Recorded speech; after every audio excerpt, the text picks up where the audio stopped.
তেমন শবে বরাতের রাতে মাগরিবের টাইমে যদি কেউ গোসল করে এবং গায়ের পানি গামছা দিয়ে না মোছে, সূর্য ডোবার সাথে সাথে গোসলে যাবে অথবা সূর্য ডুবন্ত অবস্থায় গোসল করবে, গা থেকে যত ফোঁটা পানি ঝরবে ওই ফোঁটা পানির সাথে যত গুনাহ আছে সব গুনাহ ঝরে পড়ে যাবে। এমন একটি জাল কথা বাংলাদেশে চালু আছে না নাই? আছে। শবে বরাতের রাইতে এই গুনাহ মাফের জন্য গোসল করছেন এমন লোক কি আমার আজকের মাহফিলে আছেন? যারা করেন নাই তারা হাত তুলবেন না, যারা করছেন তারা একটু হাত তোলা দেন তো দেখি। যারা যারা অতীতে করছেন আর জীবনে একবার হইলো করছেন। হ্যাঁ হ্যাঁ, আমিও করছি, আমিও হাত তোলা দিছি এই কারণেই। এই যে করুণা লোক আছে, কারণ ছোটকালে এই শবে বরাত নিয়ে যখন ওয়াজ শুনেছিলাম, একবার আমাদের মসজিদের হুজুর ওয়াজ করছিল যে শবে বরাতের রাতে মাগরিবের টাইমে যদি কেউ গোসল করে এবং সে গা না মোছে যত পানি ঝরবে তত গুনাহ ঝরবে। তখন মনে মনে ভাবলাম তাহলে এই চান্স কাজে লাগাই। এই যে এই ওয়াজ অনেকে শুনছেন, আমল করছেন, এটা কিন্তু প্রিয় নবীর হাদিস না, এটা বানাইয়া কেউ এমন ঝামেলা লাগাইছে আমাদেরকে গোসল করে আসারছে। আমার বন্ধু, শবে বরাতের রাতে 12 রাকাত নামাজ পড়তে হবে। 6 নিয়তে 12 রাকাত নামাজ শবে বরাতের রাতে পড়েছেন, জীবনে একবার হইলেও পড়ছেন? কে কে হাত তোলা দেন? হ্যাঁ, লাগাই দিছে ফ্যাঁস। গোসলওয়ালা কম পাইছি, নামাজওয়ালা বেশি পাইছি। এবার হাত নামান। অথচ এই রাতে 12 রাকাত নামাজ প্রিয় নবী একটা হাদিসেও বলেন নাই। আরে ভাই, যেগুলা জয়ীফ সেগুলো একটু পরে বলছি, জয়ীফ হলো তাও জান বাঁচে, হাদিস তো হয়তো দুর্বল, কিন্তু যেটা নাই 12 রাকাত নামাজ এই রাতে আছে এবং নিয়ত শুদ্ধা। নাওয়াইতুয়ান উসাল্লিয়া লিল্লাহি তাআলা রাকাতাই সলাতিল লাইলাতিল বরাতি। ওরে বাবা রে বাবা, নিয়ত শুদ্ধা বানায়া দিছে। প্রতি রাকাতে এই সূরা পড়তে হবে, ওই সূরা পড়তে হবে, 6 নিয়তে পড়তে হবে। এই যে আমরা সবাইরে 12 রাকাত নামাজ পড়াইলো, প্রিয় নবীজি কি নির্ধারিত কোন রাকাতের কথা বলেছে? তা আপনারা 12টা পাইলেন কই? নিশ্চয়ই কোন জালেম এটা বানায়া দিছে, ঠিক কি না? এই রাত্রে ক্ষমা পাওয়ার জন্য আপনি দলবেঁধে মসজিদে যেতে হবে। এই রাতে ক্ষমা পাওয়ার জন্য পরের দিন রোজা রাখতে হবে। এই রাতে ক্ষমা পাওয়ার জন্য হালুয়া রুটি বানাতে হবে। এই রাতে ক্ষমা পাওয়ার জন্য সবাই মসজিদে গিয়া একসাথে 11টা পর্যন্ত জিকির আজকার করতে হবে। এই রাতে ক্ষমা পাওয়ার জন্য সারা রাত কোরআন পড়তে হবে। এই কথা কিন্তু এই হাদিসের মাঝে নাই। হাদিসে আছে 2টা খারাপ গুণ বর্জন করো, তাহলে আল্লাহ তোমাকেও ক্ষমা করবে। একটা হলো শিরিক করা যাবে না, আর একটা হলো অন্তরে কোনো বিদ্বেষ রাখা যাবে না। তাহলে আমরা কি রাতে ইবাদত করব না? অন্য রাতে যদি করেন এই রাতেও করবেন, অন্য রাতে কোরআন পড়েন এই রাতেও পড়বেন, অন্য রাতে তাহাজ্জুদ পড়েন এই রাতেও পড়বেন। নরমালি আপনি 13, 14, 15 তারিখে রোজা রাখেন, মাসে 3 দিন রোজা, আরবি চন্দ্র মাসে রাসূল রাখতেন। এটাকে বলা হয় সিয়ামু আইয়ামে বীজ। আইয়ামে বীজের রোজা আপনি রাখছেন। আজকে অনেকে রোজা রাখছে, গতকালকেও রাখছে, আগামীকালকেও রাখবে, এমন আল্লাহর বান্দা আছে না নাই? তা আপনিও রোজা রাখছেন, অসুবিধা কি? কিন্তু এই দিনে সুমু নাহারাহা ওয়া কুমু লাইলাহা, একটি হাদিস আছে, ওই রাতে ইবাদত করো জেগে জাগে, দিনের বেলায় তারপর রোজা রাখো। এই হাদিসটার মান হলো হাদিসটা জয়ীফ, তবে হাদিস আছে, দুর্বল। বরং আমরা যদি বলি এই জয়ীফ হাদিস মানি না, না মানলে অসুবিধা নাই। হাদিস যখন জয়ীফ হয় তখন তার গ্রহণযোগ্যতা কমে যায়। সহিহ হলে আপনি মানি না বলতে পারবেন না।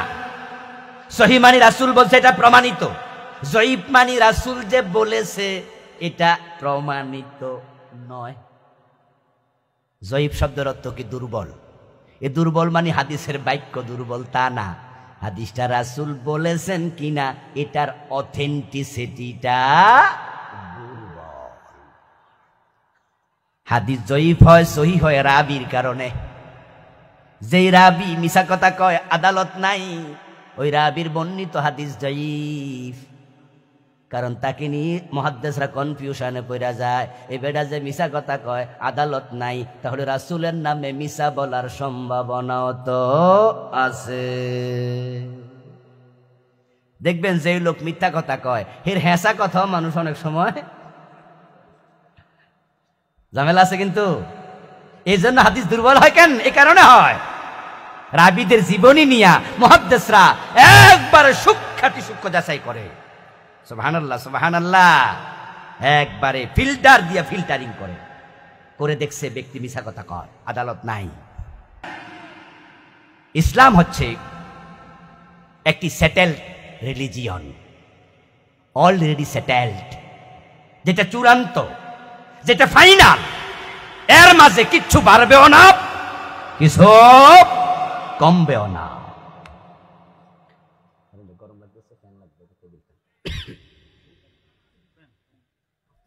আমার প্রিয় ভাই, আল-ইয়াওমা আকমালতু লাকুম দীনাকুম ওয়া আতমামতু আলাইকুম নি'মাতি ওয়া রাদিতু লাকুমুল ইসলাম দীনা। আল্লাহ তাআলা বিজয় হজের দিন প্রিয় নবীর উপরে আয়াত নাজিল করেছেন।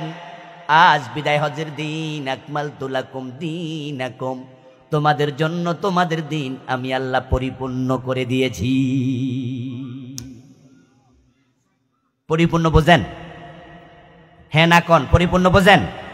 আমার হাতে একটা বোতল আছে, এই বোতলটার ক্রক খোলার পরে এটার যে সীমানা আছে, আচ্ছা যদি এখানে আমি পানি ভরতে ভরতে মুখ পর্যন্ত দেই, তাহলে আবার আমি বলতে পারবো বোতলটা পানি দিয়ে পরিপূর্ণ। এবার শুনুন, যদি আবার আরেকজন এসে একটু পানি দেয়, পানিটা কি থাকবে না পড়ে যাবে? قال النبي صلى الله عليه وسلم من حدث في أمرنا هذا ما ليس منه فهو رد। আল্লাহর হাবিব তাই 1400 বছর আগে বলে গেলেন, আমার ইসলাম যেখানে আছে সেখানে থাকবে, পরিপূর্ণ আল্লাহ করে দিয়েছে। নতুন করে কেউ যদি বানায় তাহলে সেটা ইসলামের ভিতরে আর ঢুকানো যাবে না। তোমরা এটা ছুঁড়ে ফেলে দিও, সেটার মূল্য আল্লাহর কাছে একা নাও নাই। এবার আপনাদের কাছে আমি আরেকটা প্রশ্ন জিজ্ঞাসা করব। এই যে আমরা শবে বরাতের মাগরিবের সময় গোসল করছি হুজুরের ওয়াজ শুনা, এই পানির সাথে গুনাহ জড়ছে কয়টা? জড়ছে, কারণ আল্লাহ দিনে নাই তো। তাই তুমি গোসল না, শুধু পানির মাঝে ডুব দিয়া থাকলো, আল্লাহ কয় এই কামের কোনো দামই নাই। বরং আপনি যদি ইসলামের মাঝে বানায়া নতুন কিছু চালু করে দেন, আল্লাহ আপনার উপর রাগ হয়ে যায়, রাসূলুল্লাহ রাগ হয়ে যায়। প্রিয় নবীজি সাল্লাল্লাহু আলাইহি ওয়াসাল্লাম বলছেন, মান হাদাসা হাদাসা আও আওয়া মুহাদ্দিসা ফাআলাইহি লানাতুল্লাহি ওয়াল মালাইকাতি ওয়ান নাসি আজমাইন। যে ব্যক্তি আমার দ্বীনের মাঝে নতুন কিছু বানাবে অথবা যে বানায় তাকে সহযোগিতা করবে, তার উপর আল্লাহর লানত, ফেরেশতাদের লানত, তার উপর বিশ্ব মানবতার লানত। আমি নবী তার উপর লানতের বদদোয়া দিচ্ছি, কারণ আমার দিন আল্লাহ পরিপূর্ণ করেছে। সে নতুন কিছু ঢুকাইয়া প্রমাণ করে দিল, পরিপূর্ণ ইসলাম পাইয়াও সে খুশি হতে পারে নাই। আজকের মাহফিলে আমি আসলাম, আসার পরে আমার মাহফিল কমিটি একটা হাদিয়া দিচ্ছে বা দিবে। তো নরমালি ওরা জানে যে হুজুর ঢাকা থেকে আসতে গাড়ি ভাড়া কত লাগে, হুজুর কষ্ট করছে, হুজুরকে কেমন হাদিয়া দেওয়া উচিত, আমার একটা পরিমাণ দিল। দেওয়ার পরে আমি যদি বলি যে ভাইজান কত দিচ্ছেন, বললো যে হুজুর 20,000। আমি বললাম যে হইল না, কম হয়েছে, মানুষ তো আরো বেশি দেয়। আচ্ছা হুজুর ধরেন 30,000। না না ভাই হইল না। হুজুর 50,000। না না না হইল না। হুজুর 1 লাখ। না না হইল না। 2 লাখ। হইল না। কমিটি কব ওর মতো শকুন, শকুন বোঝেননি, যে মরা গরু বড়টা ভাইলেও ছাড়ে না, যে হুজুরে কি কয় সব, 50,000 1 লাখে 2 লাখও নাকি হয় না, ফের জানি কত বড় তাগারি আল্লাহ জানে। আমার ভাই কথা বুঝবেন, আমার আল্লাহ ইসলামকে নেয়ামত বানাইছে, 100% পরিপূর্ণ করছে। আর তুমি এত খুশি না, নতুন ঢুকাও, বুঝতে হবে আল্লাহর দেয়া তো তুমি খুশি হও নাই। আল্লাহ আমার চেয়ে বেশি তোর আর কে দেবে? তুই যে আরো বেশি চাস, কে দেবে? তোর কোন খোদাস? اليوم أكملت لكم دينكم وأتممت عليكم نعمتي। আমি ইসলামকে পরিপূর্ণ করেছি, আমার নিয়ামত আমি পরিপূর্ণ করে দিয়েছি। এখন রাসূলের ইসলাম পাওয়ার পরে আমরা সেটা সাদরে গ্রহণ করব না মন মতো কিছু বাড়াইয়া দেব?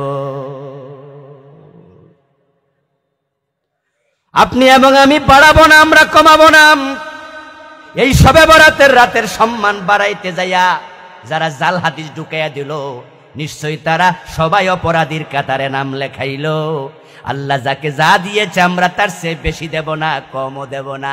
এবার আমি আলোচনা শুরু করব। শবে বরাতকে আল্লাহ যেখানে রাখছে আমরাও সেখানে রাখবো, আমরা সেখানে রেখে কথা বলবো। যা সহি তা মানবো, যেগুলো বেজাল সেগুলো ছুঁড়ে মেরে ফেলে দেব। রাজি আছেন না নাই? এটা একটা মূলনীতি, প্রতিটা ক্ষেত্রে তাই, ইসলামের প্রতিটা ক্ষেত্রে তাই। আমার দোস্ত, কোরআন সুন্নাহর কাছে মাথা নত করে দাও, মাথা নত করে দাও। আসলিম তাসলাম। ইসলাম পুরোহিত ধর্ম নয়, ইসলাম মৌলবী নির্ভর ধর্ম নয়, ইসলাম পীর ধর্ম নির্ভর ধর্ম নয়। হুজুর যা বলেছে তা ইসলাম না, আল্লাহ রাসূল যা বলেছে তা ইসলাম, ঠিক কিনা? পীরের কথা, হুজুরের কথা, অমকের কথা, তমকের কথা নাম ইসলাম না। এটা আগে ছিল, খ্রিস্টানদের মাঝে এখনো আছে। খ্রিস্টানদের যারা চার্চের ফাদার আছে, ওদের ধর্মগুরু আছে, পোপ আছে, ওরা যা বলে খ্রিস্টানরা কয় জি হুজুর, জি হুজুর। ইহুদিদের আছে হাবার রহবান, তারা যা বলে সেটাই তাদের ধর্ম। হিন্দুদের মাঝে আছে ঠাকুর, যারা হিন্দু, যারা নমশূদ্র। হিন্দুদের 4 নাম্বার গ্রুপ, 4টা আছে, 4টার মাঝে শেষটা হলো নমশূদ্র। ওরা ধর্মগ্রন্থ পড়া দূরের কথা, পিছন থেকে, ধর্মগ্রন্থ পড়া দূরের কথা, নমশূদ্রদের জন্য ধর্মগ্রন্থ ধরার অনুমতি নাই। এর মানে হলো এটা পুরোহিতের ধর্ম। ঠাকুর যা বলে ওরা বলবে জি স্যার, জি স্যার। ইসলাম এটা না। কোন হুজুর কি বলল ইসলাম সেটা নয়, আল্লাহ এবং রাসূল কি বলল ইসলাম সেটা। আমার দোস্তের জন্য আমরা কোরআন হাদিসের কাছে ফিরে যেতে চাই। রাসূলুল্লাহ সাল্লাল্লাহু আলাইহি ওয়াসাল্লাম থাকুক, আল্লাহর হাবিব সাল্লাল্লাহু আলাইহি ওয়াসাল্লাম বিদায় হজের দিন ভাষণ যখন দিলেন, উনার সম্মুখে সাহাবী উপস্থিত ছিল 1,14,000-এর মতো। ওই বিদায় হজের দিন প্রিয় নবীর সামনে আবু বকর, ওমর, ওসমান, আলী সব সাহাবী হাজির। আল্লাহর হাবিব তাদেরকে লক্ষ্য করে বললেন, হতে পারে এই মাঠেই এই দিনে তোমাদের সাথে আমার আর দেখা হবে না। আল্লাহ রাসূল বুঝলেন ইসলাম পরিপূর্ণ হয়ে গেছে, আয়াত যেহেতু নাজিল হয়েছে, আমি তো ইসলামের জন্য এসেছি, ইসলাম পরিপূর্ণ হওয়াই প্রমাণ করে দুনিয়াতে আমার আর থাকার প্রয়োজন নেই। এই আয়াত নাজিল হওয়ার পরে প্রিয় নবী বুঝে ফেলছেন ইসলাম পরিপূর্ণ হয়েছে, আমার যাওয়ার টাইম হয়ে গেছে। তাই তিনি বললেন, হতে পারে এই মাঠে এই দিনে তোমাদের সাথে আর দেখা হবে না। এই কথা শুনে সাহাবায়ে কেরাম অনেকে কাঁদতে শুরু করলেন, কারণ তারা বিশ্ব নবীকে ভালোবাসতেন নিজের জানের চেয়ে। বাকিটা বলেন না, জানের চেয়ে কম না বেশি? প্রিয় নবী চলে যাবেন, কাঁদতে শুরু করলেন, কেউ কেউ বেকারার হয়ে গেলেন, চেহারা মলিন হয়ে গেল। সাহাবায়ে কেরামের বেকারার হালত দেখে প্রিয় নবী বললেন, টেনশন করো না, কেঁদো না। তারাকতু ফীকুম আমরাইন লা তাদিল্লু মা তামাসসাকতুম বিহিমা কিতাবাল্লাহি ওয়া সুন্নতি। আমি চলে যাব, তবে তোমাদের কাছে 2টি জিনিস রেখে যাব। এই 2টাকে আঁকড়িয়ে যতদিন দৌড়বা পথ হারা হবে না। আমি সামনে জান্নাতের দিকে গিয়ে পৌঁছবো, ও 2টা জিনিস তোমাদের টেনে টেনে জান্নাতের বারান্দায় আমার সাথে মিলিয়ে দেবে। আল্লাহর জান্নাত আমরা আবার একসাথ হয়ে যাব। ওই 2টা হলো কিতাব আল্লাহ, আল্লাহর কিতাব কোরআন, ও সুন্নতি, আমার সুন্নাহ হাদিস। কোরআন হাদিস ধরো, তাহলে জান্নাত পেয়ে যাবে, ভয় পাওয়ার কারণ নাই। রাসূলের সামনে আবু বকর সিদ্দিক হাজির আছেন না নাই? রাসূল বলতে পারতেন আমার পর আবু বকরকে ধরো, বলেন নাই? আল্লাহর হাবিবের সামনে বিদায় হজের দিন হযরত ওমর ফারুক হাজির আছেন না নাই? আল্লাহর হাবিব তো বলতে পারতেন আমার পরে কুরআন ধরবার ওমরের ধরবা, না না, কোন ব্যক্তির নাম বলেন নাই, কারণ ব্যক্তির কাছে তো ওহী আসে না। আবু বকর, ওমর, ওসমান, আলী বড় সাহাবী, কিন্তু তারা সাহেবুল ওহী না, ওহী আসে না। আর যার কাছে ওহী আসে না তার ভুল হওয়ার সম্ভাবনা আছে না নাই? তাই তাকে ধরতে গেলে তুমিও ভুলের মাঝে পড়ে যেতে পারো। এই জন্য প্রিয় নবী বলছেন কোরআন সুন্নাহ ধরো। হযরত ওমর যখন খলিফা হলেন, খলিফা হওয়ার পরে প্রথম যে ভাষণ তিনি মসজিদে নববীতে দিয়েছিলেন খেলাফত পাওয়ার পরে, ওই ভাষণে তিনি বলেছিলেন আতিউনি মা আতাতুল্লাহ ওয়া রাসূলুহু ফাইন আসাইতুল্লাহ ওয়া রাসূলুহু ফাসাদ্দিদুনি। ও আমার সঙ্গীরা, আমার প্রিয় ভাইয়েরা, আমি ওমরকে তোমরা ততক্ষণ অনুসরণ করো, আমার কথা মানো, যতক্ষণ আমি ওমর আল্লাহ এবং রাসূলের কথা মানব। আর যখন কোনোদিন দেখবা আমি ওমর আল্লাহ এবং রাসূলের কথার উল্টা চলি, উল্টা বলি, ফাসাদ্দিদুনি, আমার কথা মানবে তো না, বরং আমারে ধরে সোজা করে দিও। বাংলাদেশে বেদাত আছে না নাই? আরে সমাজে এটাই তো বেশি, কারণ এই দেশে অধিকাংশ পীর, অধিকাংশ আলেম নিজেরাই বেদাতি হয়ে গেছে। অথচ প্রিয় নবীজি বলছেন হাল্লাত শাফাআতি লি উম্মতি ইল্লা সাহিবা বিদআ, আমার উম্মতের জন্য আমার সুপারিশ হালাল, বৈধ, অনুমোদিত, কিন্তু যারা বেদাতি তাদের জন্য আল্লাহ সুপারিশের অনুমতি দেবেন না। রাসূলুল্লাহ সাল্লাল্লাহু আলাইহি ওয়াসাল্লাম বলেন হাশরের ময়দানে আমি হাউজে কাউসারের পানি মানুষকে খাওয়াবো, সবাই পাবে আমার উম্মতেরা, কিন্তু যারা বেদাতি তারা হাউজের পানি পাবে না।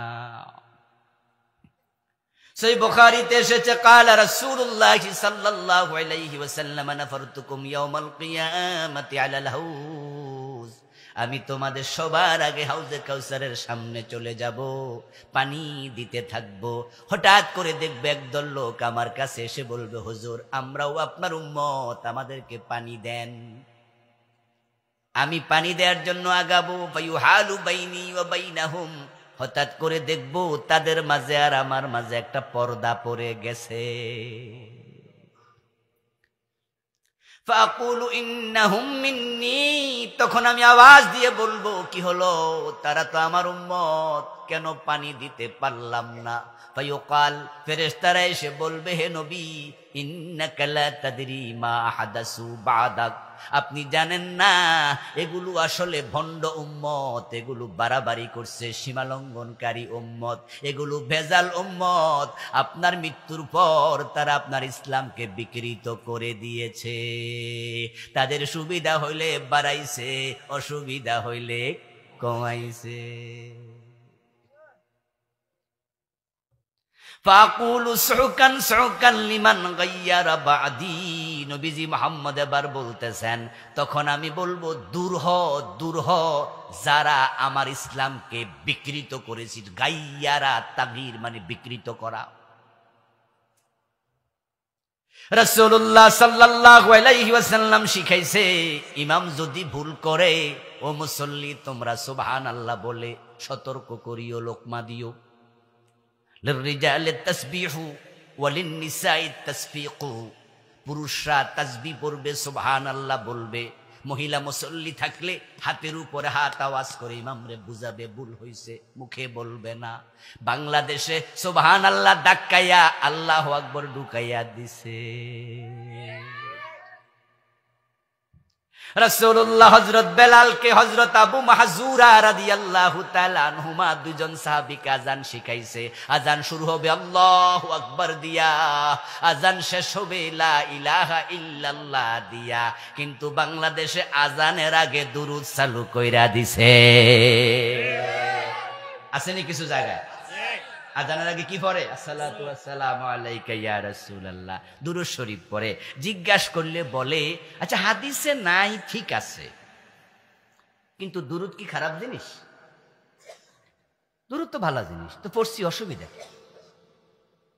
এবার তো আপনি ধরা খাইছেন, আপনি কোন যে কথা তো ঠিক, ভালো জিনিস তো পড়ছি, অসুবিধা।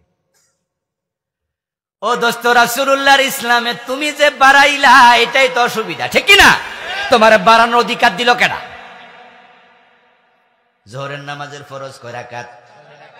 2 রাকাতের পর তাহিয়াতু আছে না নাই? কি পর্যন্ত পড়েন? আবদুহু ওয়া রাসূলুহু। কেউ যদি কয় আমি দুরূদ শরীফ পড়মু, তারপরে খারামু, তারপর আরো 2 রাকাত পরে বসমু, তারপরে আবার দুরূদ পড়মু, আমি দুরূদ পড়ছি 4 বার, তোমরা পড়ছো 2 বার, সওয়াব আমার বেশি। হানাফি মাযহাব বলবে যে ব্যক্তি 4 এবং 3 রাকাত বিশিষ্ট নামাজের, ফরজ নামাজের 2য় রাকাতে দুরূদ শরীফ পড়বে, তাকে সাউ সেজদা দিতে হবে। যদি আপনি 2 রাকাত পড়ার পরে দুরূদ শরীফ পড়েন, হানাফি মাযহাবের ফতোয়া হলো সাউ সেজদা ওয়াজিব। এবার আপনারা বলেন তো, সাউ সেজদা শকে দেয় না জরিমানা? এই ভাই, এরা কথা বলেন না, শকে না জরিমানা? তো বেটা কি অপরাধ করছে জরিমানা দিব? দুরূদ শরীফ তো ভালো জিনিস। ও দোস্ত, তোমার কথা, তোমার যুক্তির নাম ইসলাম না, দলিলের নাম ইসলাম। আমার রাসূল এখানে দুরূদ পড়ে নাই, পড়তে বলে নাই, তাই তুমি পড়বা না। আজানের শুরু তো রাসূল দুরূদ শিখায় নাই, তুমি যুক্তি দিয়া বাড়াইতে পারবা না, বাড়াইলে বেদাত হয়ে যায়। প্রিয় নবীজি সাল্লাল্লাহু আলাইহি ওয়াসাল্লাম ঈদ করেছেন 2টা, ঈদুল ফিতর, ঈদুল আযহা। এখন বাংলাদেশে আশেকে রাসূলরা ঈদ বানাইছে 3টা, নাম দিছে আর একটা নতুন ঈদ, ঈদে মিলাদুন্নবী। আমরা বলি রাসূল তো ঈদ করে নাই, সাহাবারা করে নাই, হেরা তখন কই অসুবিধা কি? ঠিক না? দলিল কি? দলিল হইল অসুবিধা। এবং তারা মিছিল করে সকল ঈদের সেরা ঈদ, ঈদে মিলাদুন্নবী। ও দোস্ত, আরো বড় জঘন্য কথা মিছিলে ঢুকাইয়া দিল। আমার রাসূল যেটা করছে, ওদের নতুনটা নাকি রাসূলের শীর্ষের সেরা, যেটা মেড ইন পাকিস্তান। এই ঈদে মিলাদুন্নবী মেড ইন পাকিস্তান। এটা পাকিস্তানের একজন পীর সাহেব এ দেশে সাপ্লাই দিছে, পীর সাহেব তাহের শাহ। পীর সাহেব তাহের শাহ দেশে এটা সাপ্লাই দিছে, এর আগে দেশের লোকের এটা জানতো না। এবং বাংলাদেশে এটা উদযাপন করেছে চট্টগ্রামে সবার আগে। এই গত বছর তাদের ব্যানার দেখলাম, ট্রাকের পিছনে ব্যানার লিখছে এততম ঈদে মিলাদুন্নবী উদযাপিত। সেটা সম্ভবত তারা 52 বা কম বেশি সময় দিয়েছে, ধরেন এটা 50 এরকম একটা লিখছে। তা আমার প্রশ্ন হলো, ইসলামের বয়স কি 50 বছর? তো এর আগে উদযাপন কেডা করলো? তাহলে বোঝা গেল হেরাই শুরু করছে দেশ। আমার বন্ধু প্রিয় নবী যা করেননি তাই তো বেদাত। মান হাদাসা ফি আমরিনা হাযা মা লাইসা মিনহু ফাহুয়া রাদ্দুন। আমি আর নবী, আমার নবীর সাহাবীরা যা করে নাই সেটা করা যাবে না, করলে বাতিল। রাসূলুল্লাহ জিকির শিখাইছে, সুবহানাল্লাহ, আলহামদুলিল্লাহ, আল্লাহু আকবার, লা ইলাহা ইল্লাল্লাহ শিখায় নাই? কেমনে জিকির করতে হবে রাসূল তা শিখায় নাই? এখন জিকিরের শব্দ চেঞ্জ, হু হু হু, আছে না? আছে না? আরে বাবা, আরে বাবা, ভিডিও দেখলাম যে এক বেডা অনেক জিকির একসাথে করছে। সেখানে দেখি করাইত্তা জিকির, কোফাইন্না জিকির, করাতি জিকির, ঠুনকো জিকির, লাফানো জিকির, রশি টানা জিকির, হ্যাঁ বিদ্যুৎ জিকির। জিকির করতে করতে গাছের আগায় ওঠে এমন লোক আছে না? এশকের ঠেলায় বাঁশের আগায় উঠে যায়। আমার রাসূল কি সাহাবীদের জিকির শিখান নাই? লাভ দিয়া গাছে উঠছে কয়জন সাহাবী? আপনার কেন এত এশক আসলো? কেন এই বিকৃতি? কোথায় পেলেন হু হু হু এটা জিকির? ইলখা ইলখা আছে না? আরে ইল্লাল্লাহ কয় না, কয় ইলখা। এরপরে ইল্লাল্লাহ জিকির, এটা আমিও ছাত্র জীবনে করছি, আপনারাও অনেকে করছেন, এখনো করছেন। কান খুলে শুনুন, আমার রাসূল ইল্লাল্লাহ জিকির একদিনও করেন নাই। তিনি বলছেন আফজালুজ জিকরি লা ইলাহা ইল্লাল্লাহ। শোনেন, এই বেদাত নিয়ে আমি বই লিখছি। এই বইটা আমি বাংলাদেশে চলমান 38টা লিখছি। রাস্তায় আমার গাড়ি আছে, ড্রাইভারের কাছে পাবেন, নেবেন, এগুলো বিতরণ করবেন এলাকায়। আমরা লিখেছি, লিখতে কষ্ট হয় নাই?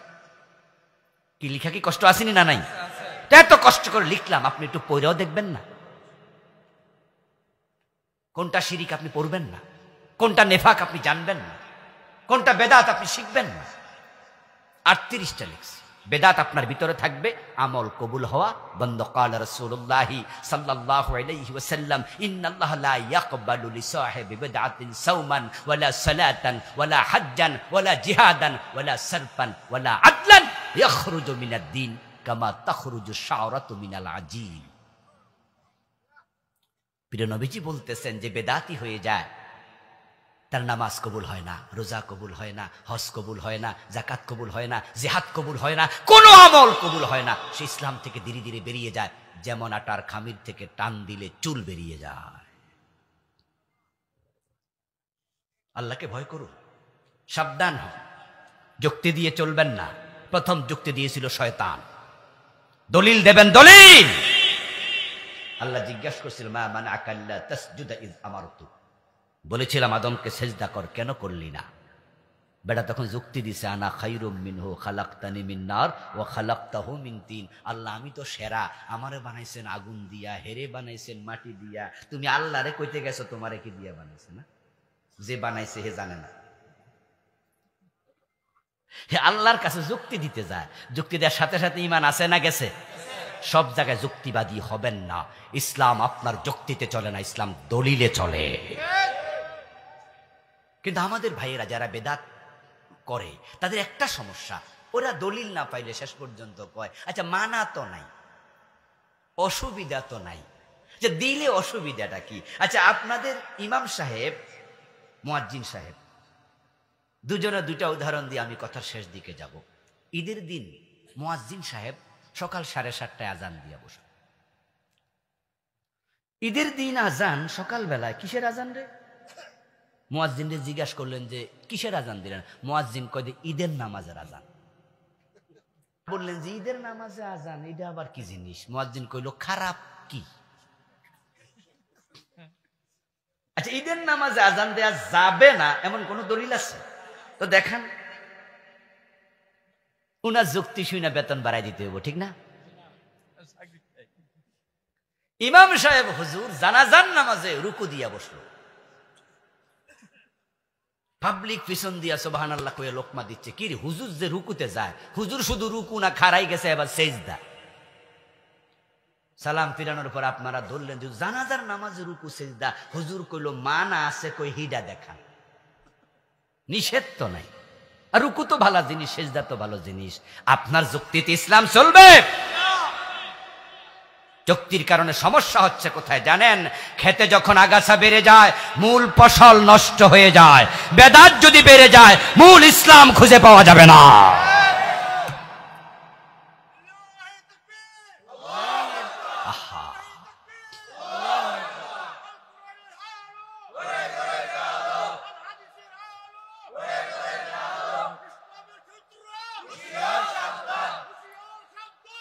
আমার প্রিয় ভাই, আচ্ছা আপনাদের যুক্তির সাথে আমি একমত হই, বেদাতি ভাইদেরকে বলছি, তাদের সাথে একমত যদি আমি হয়ে যাই যে অসুবিধা কি, কয়েকটা না হয় বেদাত হয়েছে আর কি, অসুবিধা তো নাই। তো এই হুজুর বানাইলো 10টা বেদাত, উনি বানাইছে 10টা, আমি বানাইলাম 10টা, উনি বানাইলো 10টা। আচ্ছা এরকম যদি 10-20 বছর বানানো হয়, আসল ইসলাম খুঁজে পাবেন তো?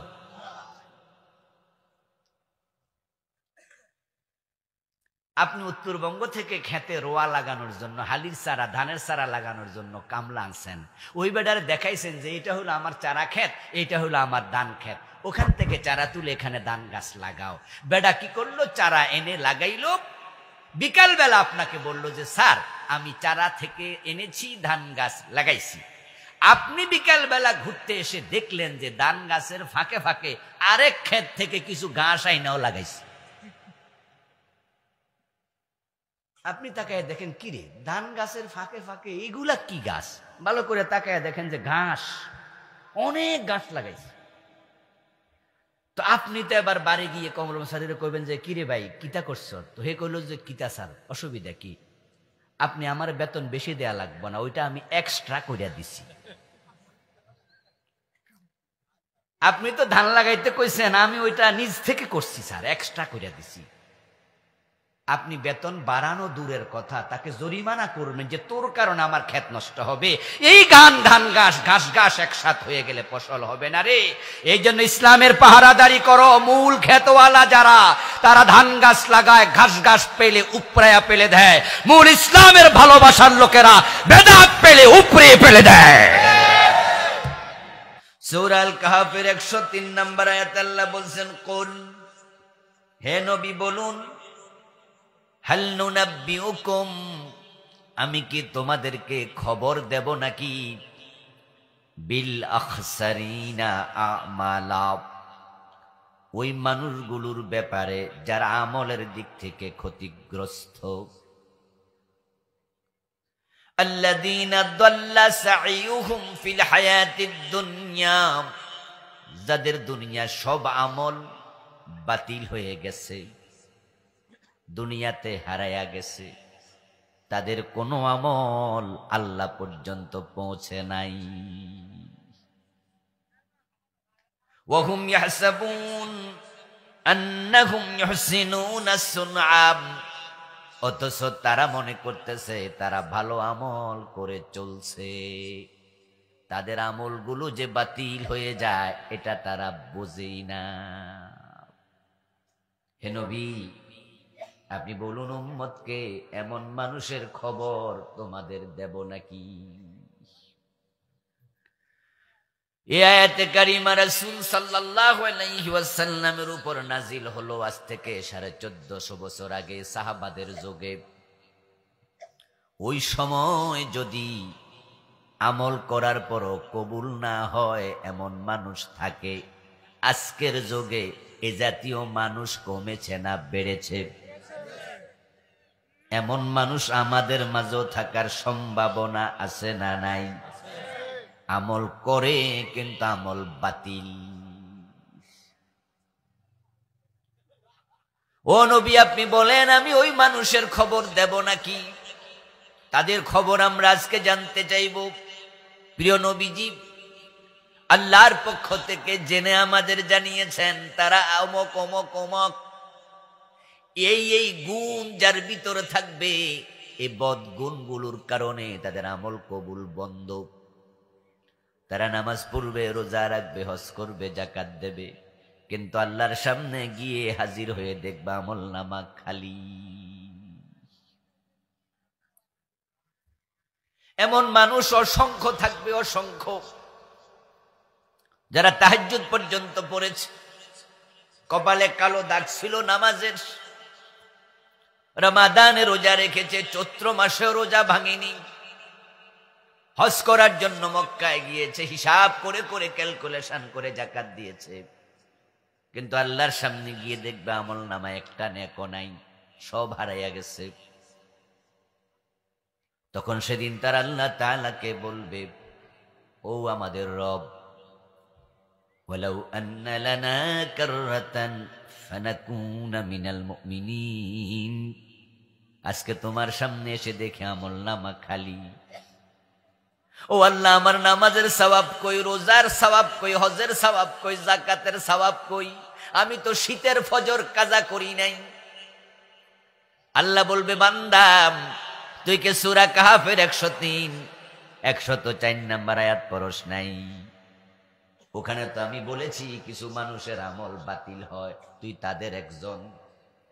দল্লা, হারায়া গেছে, সাইয়ুহুম, তাদের আমল, ফিল হায়াতিদ দুনিয়া, দুনিয়াতেই।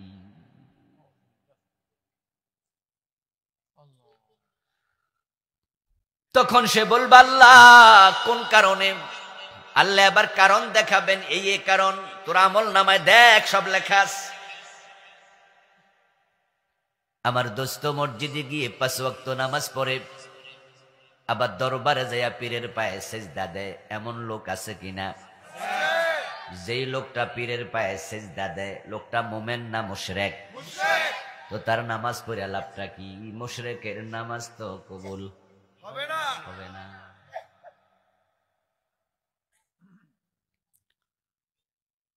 ও দোস্ত, গোলাম আহমদ কাদিয়ানকে যারা নবী মানে, যাদেরকে আমরা বলি কাদিয়ানি, যারা কাদিয়ানি তারা মোমেন না কাফের? অথচ তাদের মসজিদ আছে না নাই? তারা কি আজান দেয় না? নামাজ পড়ে না?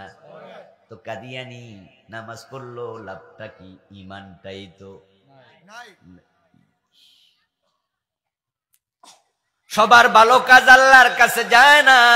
কত মানুষের ভালো কাজ আল্লাহ ফেলে দেয়। আপনাদের কসবা বাজারে কোন হিন্দু ভিক্ষুক যদি মুসলমানের দোকানে ভিক্ষা চায়, মুসলমান কি হিন্দুকে ভিক্ষা দেয় না? আবার হিন্দুর দোকানে মুসলমান গেলে কি হিন্দু ভিক্ষা দেয় না? একজন হিন্দু 10 টাকা ভিক্ষা দিল, তার আমল নামায় সওয়াব হয়েছে কয় টাকার? তো ভিক্ষা দেয়া কি সওয়াবের কাজ না? এটা কি বদ আমল না নেক আমল?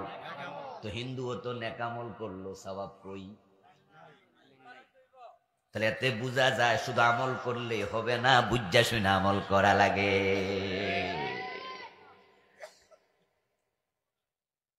ও দোস্ত, সারা রাত মাছ ধরছে, সারা রাত। আগে বর্ষাকালে আমাদের সময় যারা আছে তারা জানবে, আগে তো প্রতি বছরই একবার বন্যা হইত। তখন দেখা যেত বন্যার সময় আমাদের খালের মাঝে মাছ ধরার জন্য কিছু জাল ছিল, যে জালগুলো এভাবে রাখতো, পিছনে চাপ দিলে এইভাবে। কি জাল? কি নাম? আমাদের কুমিল্লা 14 গ্রাম অঞ্চলে বলে ভেয়াল জাল, আর আপনাদের এলাকায় বলে ধর্ম জাল। আচ্ছা, ধর্ম হোক আর অধর্ম হোক, অসুবিধা নাই, চিনলে হইল। ওই জালে যারা মাছ ধরতো তারা ডুলায় রাখতো মাছগুলো, এবং ওই ডুলাটা গলা পর্যন্ত পানির মাঝে ভিজাইয়া রাখতো। বড় বড় ডুলা ছিল, যেন মাছগুলো মরে না যায়, জীবিত থাকে, তাই ডুলার মাঝে ভিজাইতো। কারণ তাজা মাছের মূল্য একটু বেশি, তারা তো সকালে বিক্রি করবে। এখন এক জেলে সারা রাত মাছ ধরছে, কিন্তু ডুলার যে তলা ছিদ্র, ওই জেলে এটা খেয়াল করে নাই। সারা দৌড়া দৌড়া মাছ রাখছে। সকাল বেলায় যখন টান মারছে, কয়টা আছে? শেষ।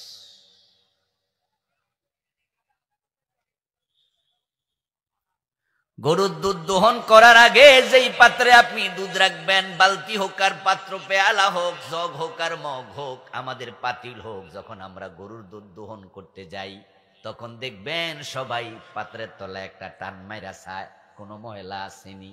কারণ জানে দুধ বড় ভালো জিনিস, কিন্তু ময়লার মাঝে ফেললে এটা আর খাওয়া যাবে না। তাই আগে ময়লা সাফ করো, তারপরে দুধ দহন। ডুলার মাঝে মাছ রাখলেই হবে না, আগে ডুলার তলা ভাঙ্গা কিনা সেটা যাচাই করা দরকার আছে না নাই? না হয়তো সকালবেলায় দেখবা যে একটাও নাই, সব গেছে গা। গরিব জেলে সকালবেলায় ডুলা তুলে দেখে যে ডুলার তলা যে ভাঙ্গা, একটা মাছও তো নাই। এবার মাথায় হাত দিয়া সেখানে দেখ বইয়া থাইকা, আরে হইল কি কান্নাকাটি। ও দোস্ত, ওই জেলেও কিন্তু পরের দিন আবার মাছ ধরতে পারবে। হয়তো আজকের দিনটা একটু কষ্টে কাটবে, হাওলাত করে হয়তো টাকা এনে চাল কিনতে হবে, অথবা দোকানে বাকিতে চাল কিনবে। গরিব জেলে একটু কষ্টে পরের দিন আবার ভালো করে পোষায়া নেবে। কিন্তু আল্লাহর সামনে যাওয়ার পর যদি দেখো তোমার সব আমল বাদ, সেখানে পোষানোর কোনো সুযোগ তো আর নাই। তখন কি হবে? আমরা কত করে বলি, বন্ড ফিরের পায়ে সেজদা দিস না, মাজারে মাথা নোয়াইস না। ইবাদতের মালিক শুধু কে? সেজদা পাবে কে? ওই লোকগুলো বুঝলোই না, আমাদের কথা শোনে না, পীর সাহেবের পায়ে সেজদায় পড়ে। ও দোস্ত, কাদিয়ানীদেরকে আমরা কত করে বুঝালাম, নবী মুহাম্মদ শেষ নবী, উনার পরে নবী নাই। এই লোকগুলো বুঝলো না। 1835 সনে জন্মগ্রহণকারী গোলাম আহমদ কাদিয়ানীকে তারা নবী মাইনা বসে আছে, ইমান তাদের শেষ। আল্লাহর সামনে যাইয়া যখন দেখবে কাদিয়ানীরা, তারা কাফের, কিচ্ছু নাই আমল নামায়। ও দোস্ত, ইমান ইমান ইমান ইমান, পাঁচটা কাজ করলে তুমি ব্যর্থ, তোমার আমল পাবা না। ওই পাঁচটা কাজের সাথে জড়িত হইও না দোস্ত, যদি হও উপায় নাই। পাঁচ দল মানুষ ব্যর্থ, যাদের আমল কবুল হচ্ছে না। যদি আমার আজকে আলোচনা শোনার পর আপনি মনে করেন যে হ্যাঁ, আমার নামও তো এখানে আছে, এখন তাওবার সুযোগ আছে না নাই? কিন্তু মরার পরে আল্লাহর সামনে যাইয়া ধরা খাইলে তাওবার সুযোগ আর। কোরআনে আল্লাহ বলছে, তারা বলবে ওয়ালাউ আন্না লানা কাররাতান ফানাকুনা মিনাল মুমিনিন। ও আমার আল্লাহ, বুঝছি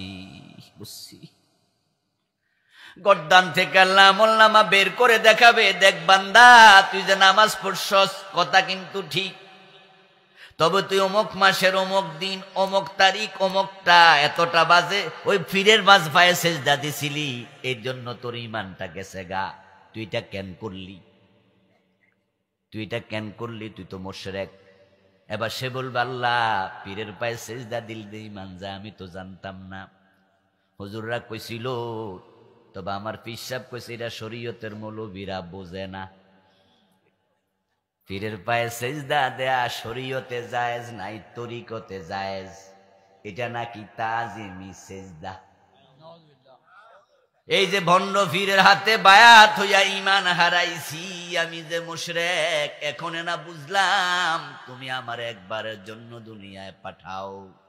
ওয়ালাউ আন্না লানা কাররাতান আই মাররাতান ওয়াহিদা, যদি একবারের জন্য দুনিয়ায় পাঠাও, ফানাকুনা মিনাল মুমিনিন, আমি ভালো ইমানদার হয়ে তারপরে মরব।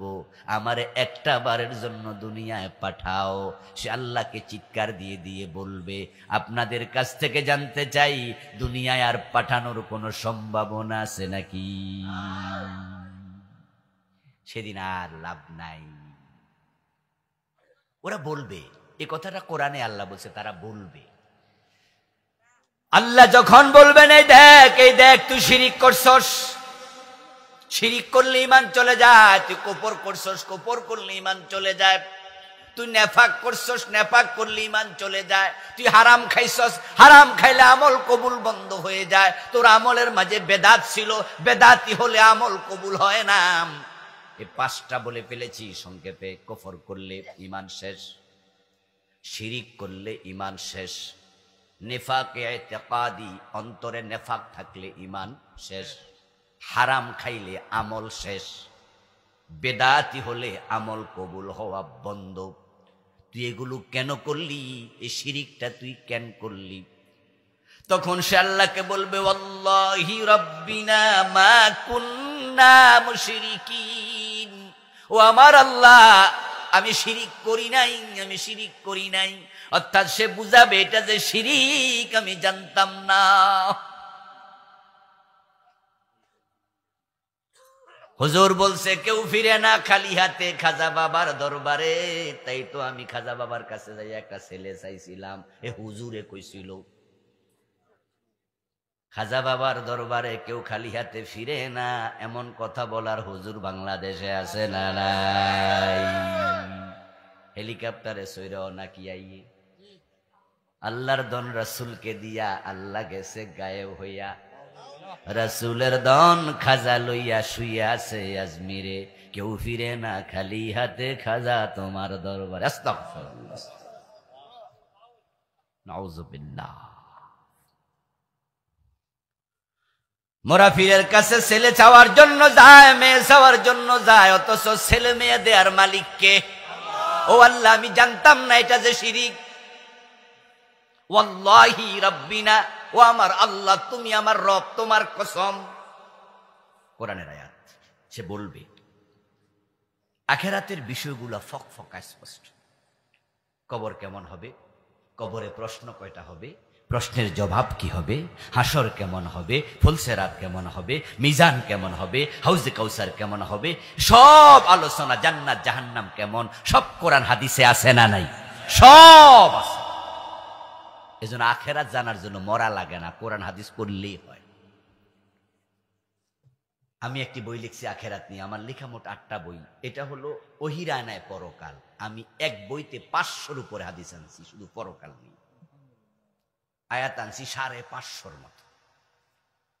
তো যদি এক বিষয়ে আপনি 500 হাদিস 550 আয়াত থাকে, তো কোনটা বাদ দিছে আল্লাহ, কোনটা বাদ দিছে রাসূল, সবই তো বলে দিয়েছে। কবরের প্রশ্ন হবে মান রাব্বুকা, জবাব হবে রাব্বি আল্লাহ। এটা আমরা বানায়া কই না, হাদিসে আছে। ও বেটা বলবে আল্লাহি রাব্বিনা মা কুন্না মুশরিকিন, ও আল্লাহ তোমার কসম আমি শিরিক করি না, আমরা মুশরিক না। আল্লাহ বলবে তাহলে ফিরের পায়ে যে সেজদা দিছিলি এটা কিতা? তখন বলবা আল্লাহ হুজুর কইছে এটা সেজদায়ে তাজিমি। আসলে হুজুর যে ভুল কইছে এটা তো বুঝি নাই। তাহলে যে পীরের কাছে ছেলে মেয়ে চাইলি এটা তো শিরিক ছিল। বলবা আল্লাহ ওই তো হুজুর কইছে কেউ ফিরে না খালি হাতে খাজা বাবার দরবারে। এইটা যে একটা ফাউল টক, এটা বাজে কথা, এটা যে শিরিক আমি তো জানতাম না। তাই তুমি আমার একবার দুনিয়া পাঠাও, আমি ভালো হয়ে যাব। আমার দোস্ত আপনাদের কাছে একটু জানতে চাইব, না যাই না বিষ খাইলে সমস্যা আছে না নাই?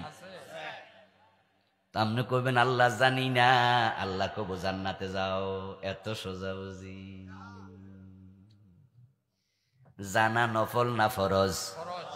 এলেম শিখা নফল না ফরজ? এলেম শিখা মানিয়ে তো জানা। এটা তো আল্লাহর প্রথম অর্ডার, ইকরা বিসমি রাব্বিকাল্লাযী খালাক, পড়ো রবের নামে যিনি সৃষ্টিকারী। তলাবুল ইলমি ফরিদা আলা কুল্লি মুসলিম, সকল মুসলমানের উপরে ইলম শিখা ফরজ। কোন ইলম? মৌলিক ইলম। মৌলিক ইলম যা ফরজ, যা হারাম, যা ওয়াজিব, যা মাকরুহ তাহরিমি, যা করলে ঈমান চলে যায়, এগুলো শিখতেই হবে। না শিখলে উপায় নাই, ঈমান চলে যাবে।